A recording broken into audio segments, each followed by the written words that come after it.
Welcome to Spinal Moves, a Canadian series about activity-based therapy, an intervention used to improve recovery for people with spinal cord injury. I am your host, Hope Jervis-Rademeyer. In today's episode, I will speak with 3 people living with spinal cord injury about their experiences with ABT. Our first guest today is Chris Rice, age 27. Chris sustained an incomplete C7 spinal cord injury in 2012. He has been participating in ABT both at home and at a facility in Newmarket, Ontario since that time.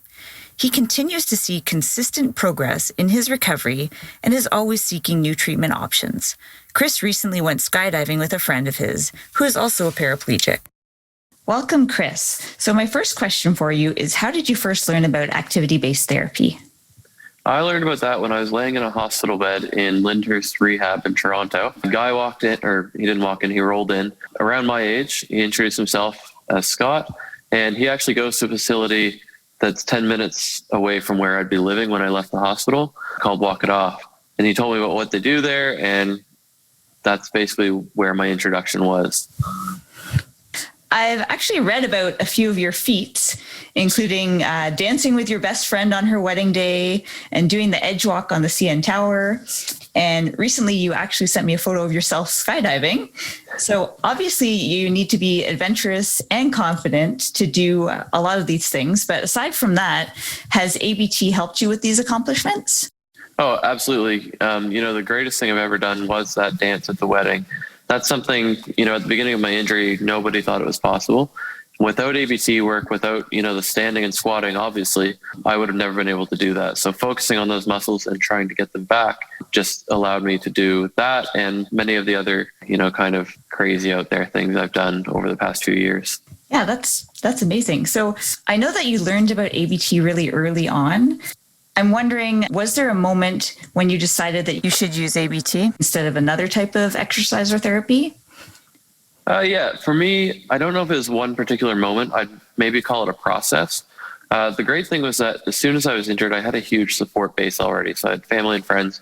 They were kind of gently, not really pushing me, but helping me stay motivated.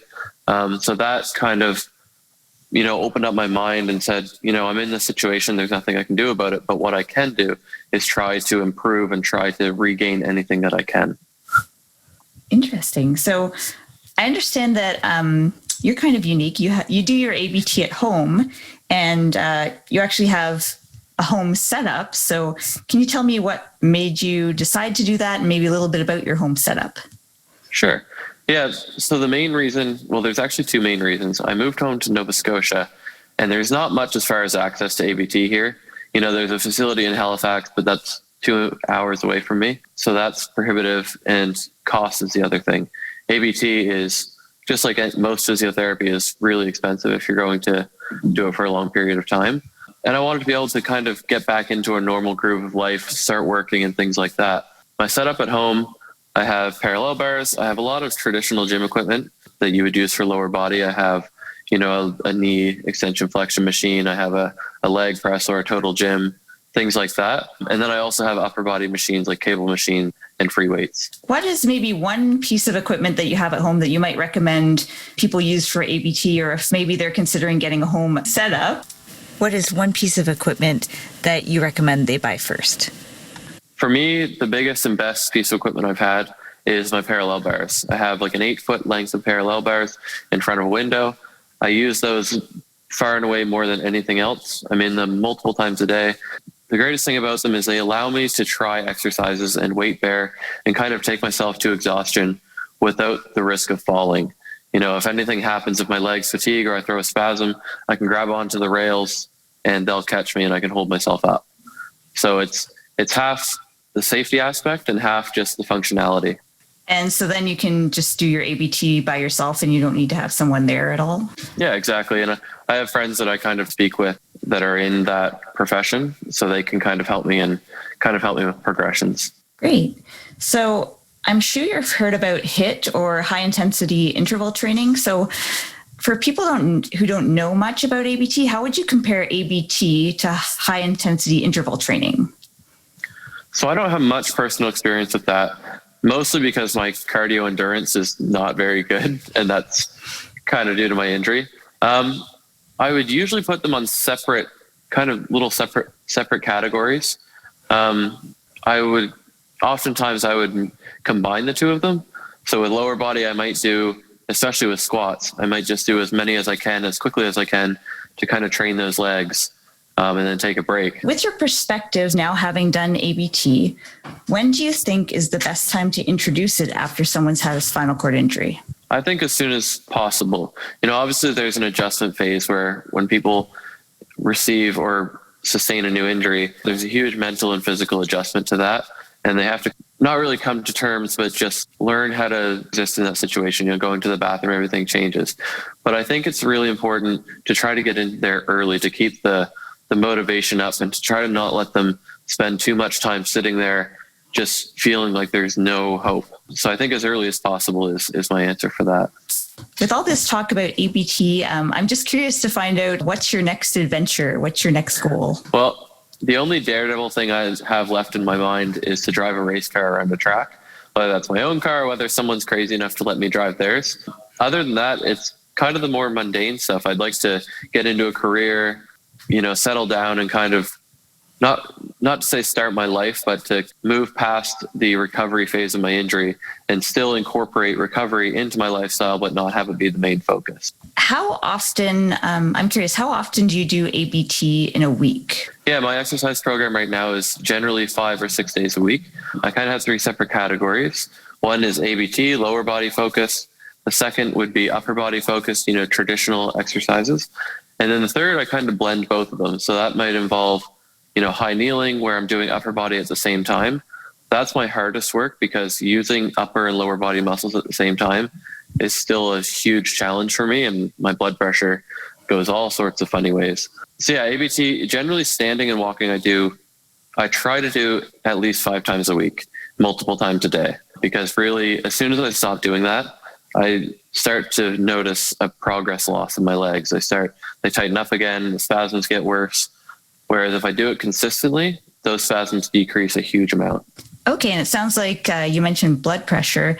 It's safe to do ABT with your blood pressure issues, but how has it affected your blood pressure, and how do you deal with your blood pressure issues while doing ABT?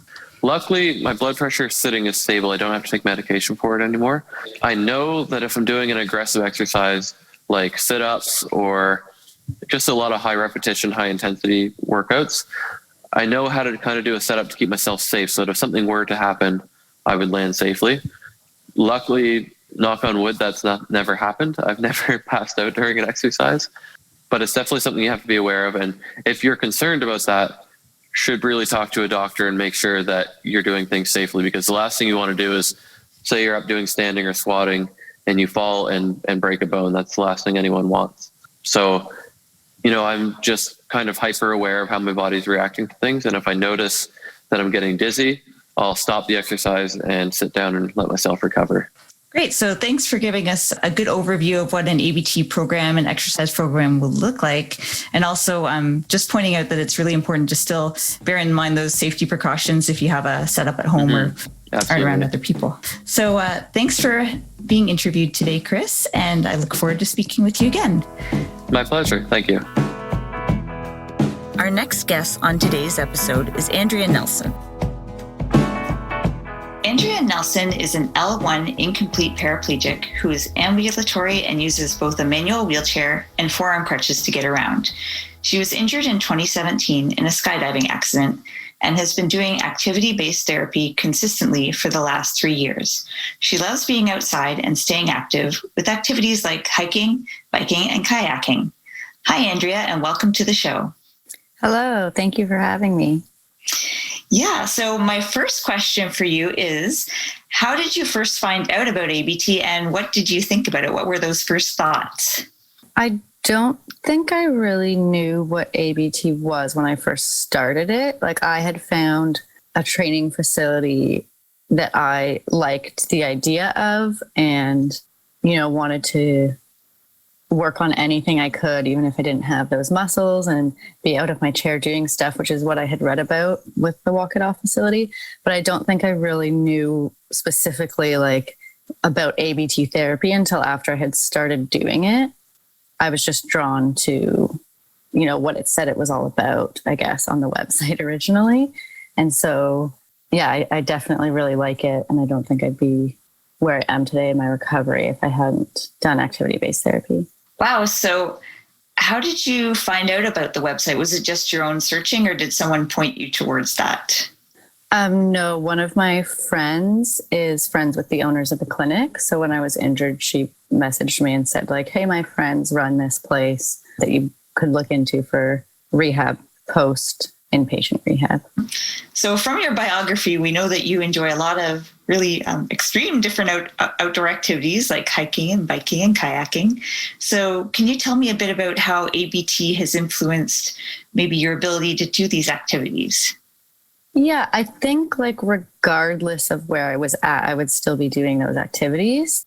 That's what I did before my injury. So I don't think it's necessarily related to ABT. Like I would be getting outside and doing activities no matter where I was at functionally. So I don't think, regardless of your abilities, you can get out and do those things if you have the right adapted equipment. Though ABT has definitely helped me like functionally regain a lot, and I'm able to walk again. So that's a big change for sure. Great. And then do you think, well, you kind of answered this already, but do you think you could do these extreme activities with just traditional therapy? Yeah, I guess for me, that question's hard because like anyone can do those activities no matter what their abilities are, right? So I guess I could do those activities if I was still in a wheelchair. So like, they might look a bit different, but I don't think your functionality determines whether you can do those activities or not. Well, I think that's important to know too, because some people in Canada don't have access to ABT, right? So for them, those activities might look different depending on their rehab. It's good to know that you can still do them no matter what. There's accessible trails. You can go in a wheelchair. There's off-road wheelchairs. Same with biking, right? Like I tried a hand cycle out before I was able to use my legs to bike. So the thought that like, oh, you can't do any of these activities if you don't have function is just like, if you want to do those activities, you can do them no matter what. You just need to find the right adaptations. Yeah, that's really important. So finding that right equipment is definitely an important piece, right? Yeah. So ABT is quite an intense activity. So often it involves high reps and it really gets the heart rate going. What does your typical week of training look like with ABT? It is different every week. I feel like that is one thing, like, yes, it's a lot of work and it's hard work, but it just varies so much. And the trainers are so inventive with the exercises they have you do. I've done like hundreds of different things, and it just depends on where I'm at in my progression that week. So just a lot of different things. We always focus like on strength in some regard, but also balance and coordination. So there is that really physically challenging stuff, but then there's the mental component of like maybe working on muscles that you don't have a connection to yet or that are super faint. So that is like less tiring physically, but really exhausting mentally. Okay. And how many days a week might you do ABT? I'm going 2 days a week for 2 hours each day. Do you still make gains with ABT or? Yeah. And is it more dependent on, it sounds like your trainers are really great at adapting the program and modifying it and progressing it. Is that sort of a key as well? Yeah. I mean, I think that just comes hand in hand. Like as you get stronger or better, then they're going to adapt the exercises to challenge you again, so that you can gain more strength and functionality and mobility. But yeah, I've continued to gain a lot or progress still. So you've been doing ABT for 3 years and you were injured 3 years ago. And from your story, you basically started ABT really quickly. So how soon after an acute spinal cord injury do you think someone could start ABT? I mean, I don't know from like the safety standpoint, but I would say as soon as possible. Obviously, you're dealing with other stuff first, like just learning how to sit up or having your scar heal or your surgery heal properly. But as soon as you can do activity-based therapy, I think you should. For me, that definitely helped right away. I wasn't quite at an ABT facility when I was in rehab, but I still did a lot in the gym with like the moto bed and the standing frame. And those are forms of ABT. So definitely like as soon as possible, if you can get moving again in whatever ways, even if it's with the help of other people or machines, then I think that's definitely a good thing, especially just for your brain and getting those nerves firing again. I'm wondering as well, do you feel that people need a precursor to ABT? So do they need, for example, should they be strong enough to start ABT, or should they start doing a few reps before they can do ABT? What do you think maybe a prerequisite might be? I don't think anything other than a safety point of their surgery is healed up and they're not at risk of dislodging anything bone wise. But no, I think the whole point is that you don't have anything and you don't have any strength. Like when I started, I, was fully paralyzed below the waist. I didn't have any strength, but the whole point is they work on that and regaining those connections from nothing. So for me, that's why I wanted to do ABT, was they're going to work with you when you don't have those muscles yet. So that was the important part for me. So I don't think there's really a precursor other than, general health and well-being that would allow you to participate in some more rigorous activity. So you went from that to going to walking, to going to all these extreme sports again. So those are some great stories. And is there anything else you'd like to tell us about ABT? I think it's just really amazing what it can do and what I've seen everyone kind of at the clinic that I'm at progress. So for me has been an amazing thing to get walking again and to regain all of this function. But anything that you can gain back after the injury, I think is worth a shot at trying. And ABT really doesn't seem to have any negative benefits from my perspective. If you're healthy enough to participate, you need patience and a strong mind, but that's with most things. And the trainers are really good at keeping you motivated. So yeah, I just highly recommend it to anyone who's thinking about it. And it's, I think, where the future of research for spinal cord injury rehab is going. Thank you so much for being on the show, Andrea. It was a pleasure to have you, and all the best on your next adventure. Thank you for having me. Our final guest today is my co-host, Anita Kaiser. Anita Kaiser is a Vanier Scholar and doctoral student in rehabilitation sciences at the University of Toronto. Her research specializes in the development of tools to track participation and performance for individuals engaged in activity-based therapy.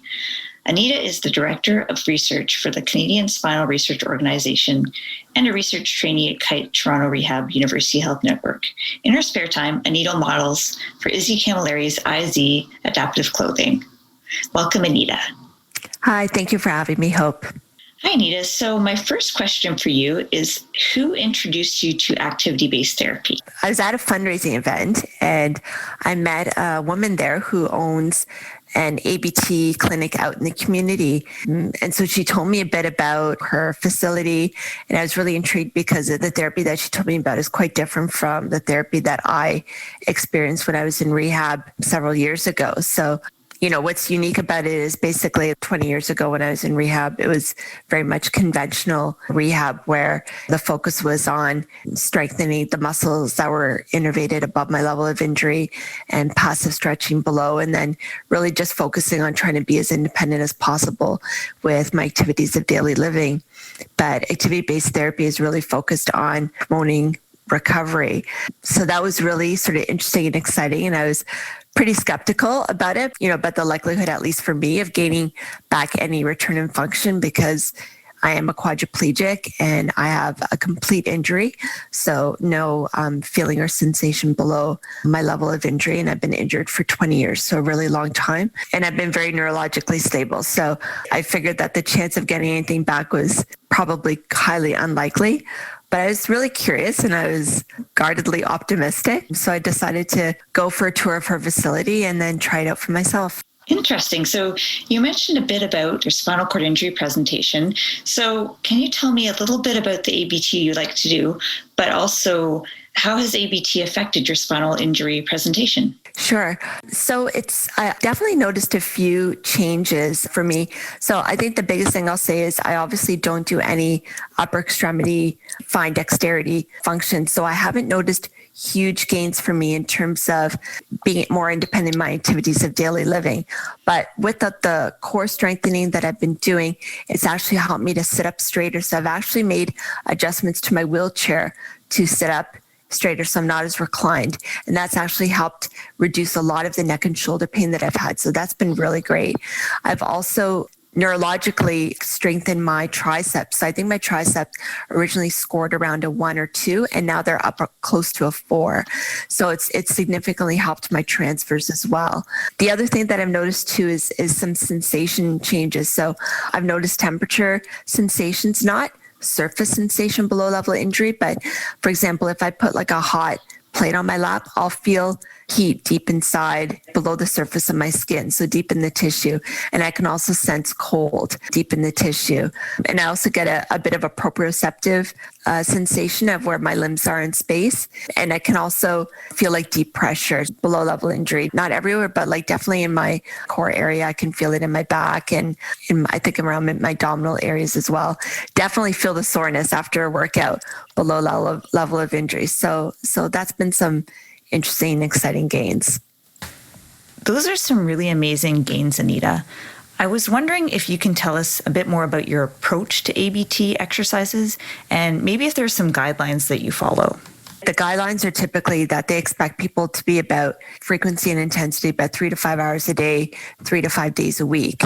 But because of my work schedule and my life, I was only able to go once a week, but I went for about 3 hours at that time. So the intensity was there, but not the frequency. So because of this, I figured that if I was going to gain anything back, it would probably be near the level of my injury. So I did focus a lot of my exercises on strengthening the core area, and then some exercises are kind of focused on lower extremity activation. So I split up my 3 hours into like kind of 3 sections where I spent the first hour working on standing and then standing related activities as I started things like sit to stands and body weight support treadmill training. So then my next kind of 90 minutes or so was more focused on floor related exercises. So that would include things like high kneeling and then sort of all the different stages that led towards crawling. And I also did a lot of supplemental exercises at that time too. So some of the exercises just involved sort of increasing my upper body strength because I needed that in order to do some of these activity-based movements, right? And then the last 30 minutes of each of my sessions was devoted to a piece of equipment. So I usually rotated between the spin bike or the new step or the adductor. And all those 3 pieces of equipment I found all kind of helped with different aspects of crawling. And so that was kind of like more or less my whole workout program. It was really fatiguing, both mentally and physically, because especially with those targeted exercises below level injury, it involved a lot of motivated mental effort. And then obviously the exercises themselves involved a lot of repetitions. By the time you're done the 3 hours, you're wiped out. Yeah, no doubt. But you know what? If I didn't work out to that point of muscle fatigue or muscle failure, I didn't really feel like I got a really good workout. And I found I needed to get to that point to actually see improvements and results. So it was worth it, as tiring as it was. Yeah, that's really important information to know.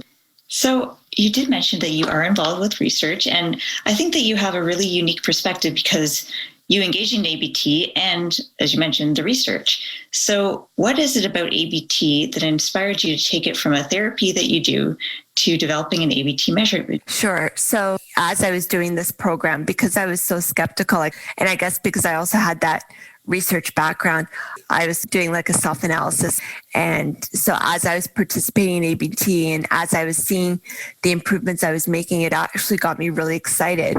And so all these different questions started popping up in my mind. So, I kept thinking about, well, if I'm making these improvements, are other people with spinal cord injuries getting the same result? How would level and severity and time post-injury affect outcomes? Because I would consider myself to be a worst case scenario. So does that mean someone who has an incomplete injury or someone who's more newly injured, are they actually getting even more improvements than me or even at a faster rate? And I was also really curious because I knew that the guidelines stated 3 to 5 hours a day, 3 to 5 days a week. But I was only going once a week for 3 hours, and yet I was still making improvements. So what are those optimal dosage and timings to get those results? And I knew that in order to get some of this information, you really need tools to be able to collect that data. And I knew that there were no standardized measurement tools that were out there to do that. So that's how I got sort of interested in actually developing tools for this. So Anita, can you tell me what the tool is and how it works? Sure. So there's actually two tools that we're in the process of developing. One is looking at tracking participation in activity-based therapy, and the other one is going to be looking at measuring performance. So the one that we're really focused on right now is the tracking tool for participation. So basically what individuals are doing within their sessions. And that would include things like tracking the intensity and the frequency and the duration of their sessions, and also within each of the exercises themselves. So the number of sets and repetitions, there's weights involved, there's equipment that they're being used, what exercises specifically that they're doing. And the second tool that we're looking at developing is a tool that'll measure performance. So basically tracking recovery over time. And that's really still in the development stages. But what we've done is identify all the activity-based movements that we think that someone who is able-bodied or fully recovered would be able to do. And we've divided it into 4 domains.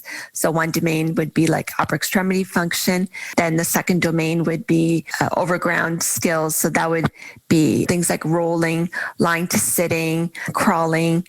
And then the third would be upright activities. So that would include standing, sit to stand, walking. And then we'd have a fourth domain, which is focused on more advanced skills. So that would be things like running, jumping, climbing. And so then each of these activities would then be scored along 4 separate parameters that would look at the amount of assistance that they required, the types of devices that they would need to support them through that task, the parameters involved. So that would include the level of difficulty, like the set repetitions. And then the fourth would be a time factor, like how long it takes them to go through 3 repetitions of that movement. And so each activity would be scored along that, and you would be able to track over time how an individual is doing and if they've been making any gains. Interesting. So just one last question for you today, Anita. So if you could speak to therapists in Canada right now, and you are, what would you say to them about delivering ABT to their patients with spinal cord injury? Oh, that's a great question. So I think, first of all, I would probably just say simply that one thing I've recognized over the years is that rehab really never ends. You know, I think initially people always think that you get injured, you go through acute care and you're in an inpatient setting, and then you might do a bit of outpatient rehab for a few months or so, and then that's it, and you go back to life. But really, I think you can keep going with rehab and consistently still see improvements. So something that people should consider, like once they leave, not to just stop and go on, but seek out either outpatient therapy or community-based clinics where you can continue to strengthen and hopefully improve yourself in whatever way you can. I think the other big things is for therapists is to recognize that the difference really between traditional and conventional therapy versus ABT is that idea that people, regardless of their level, severity, and time post-injury, have a chance of making functional gains.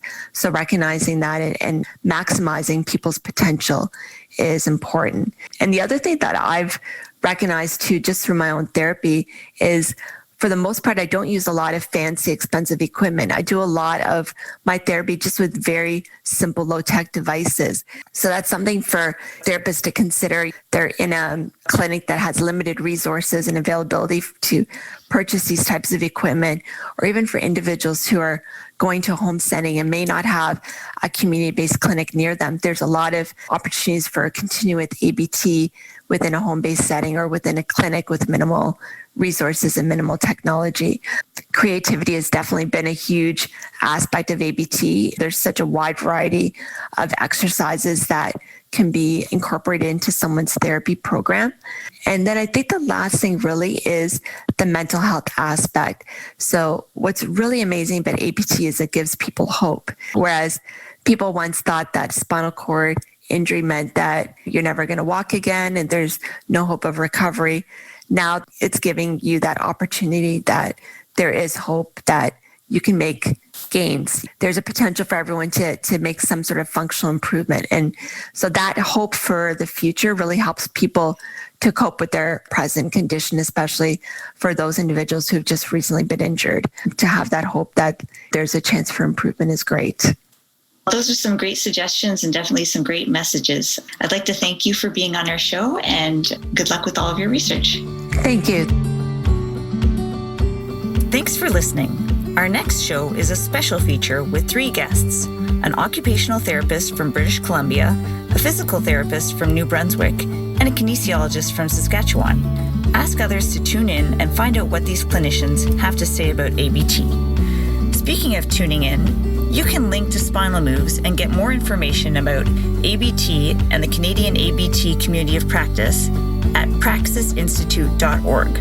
Or you can also listen to Spinal Moves on Apple iTunes, Spotify, and other popular platforms. This series is brought to you by the Canadian ABT Community of Practice. It is sponsored by Praxis Spinal Cord Institute, a Canadian-based not-for-profit that leads global collaboration in spinal cord injury research, innovation, and care. Special thanks to the Saskatchewan Centre for Patient Outreach. Spinal Moves was created by Hope Jervis-Rademeyer. Produced by Hope Jervis-Rademeyer, Praxis Spinal Cord Institute, and Anita Kaiser. The information provided on Spinal Moves is of a general nature and cannot substitute for the advice of a medical or healthcare professional. The opinions expressed on the show are solely that of the host and individual contributors. None of the individual contributors, system operators, developers, sponsors of Spinal Moves, nor anyone else connected to Spinal Moves can take any responsibility for the results or consequences of any attempt to use or adopt any of the information presented throughout this podcast.